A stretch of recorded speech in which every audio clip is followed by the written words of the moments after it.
Alors, bonjour. Voici une petite capsule qui va porter sur la mise en évidence simple. On est dans le document de révision, le numéro 23, et je suis avec des charmants élèves du groupe 31. Alors, on part. Comment on factorise? Bien, on doit trouver le plus grand commun diviseur. Alors, si on prend le numéro A, on a 4 et moins 18 pour les coefficients. 4 et moins 18, le plus grand commun diviseur sera seulement le 2. Pour nos variables, on regarde si la variable elle est présente dans les deux termes. On regarde ici, on a un K et on a un K. Donc, on va mettre K en évidence avec le plus petit exposant qui est commun. Donc, ici, ça sera 1. Pour les M, j'ai un M à la 2, un M à la 1. Alors, je peux mettre un M en évidence. Qu'est-ce qui va me rester dans la parenthèse? Eh bien, tu as deux façons de procéder. Tu peux dire 4 divisé par 2, il va me rester 2. K divisé par K, il ne restera pas de K. Et M à la 2 divisé par M, il va me rester M.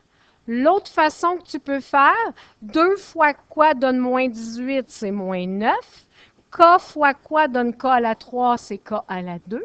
Et M fois quoi va donner M? Bien, c'est fois 1. Alors, voilà l'expression pour le numéro A quand on a factorisé. Si je regarde le numéro B maintenant, question d'en faire un autre? Non, tiens, je vais aller faire le numéro D. Le numéro D, dans un premier temps, j'observe, je m'aperçois que les trois termes ont une soustraction, un signe négatif à l'avant.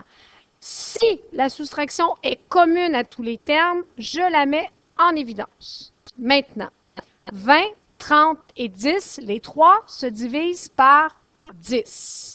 On prend toujours le maximum. On aurait pu prendre 2, on aurait pu prendre 5, mais ce n'est pas le plus grand. On prend 10. Maintenant, les variables. J'ai M à la 1, M à la 2, M à la 3. Donc, je mets le M en évidence parce qu'il est commun aux 3 avec la plus petite puissance. Donc, M à la 1.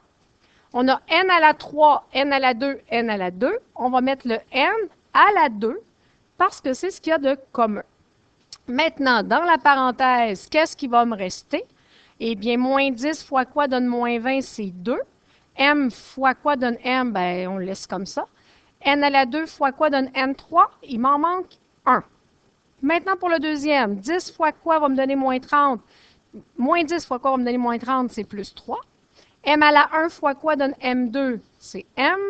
Et N à la 2 fois 1 donne N2. Donc, on le reste comme ça. Le dernier, on va faire plus. Moins 10 plus 1 va donner moins 10. On n'écrira pas le 1. M fois quoi donne M3? C'est M2. Et N à la 2 fois quoi donne N2? Eh bien, c'est fois 1. Donc, on le laisse comme ça. Voilà.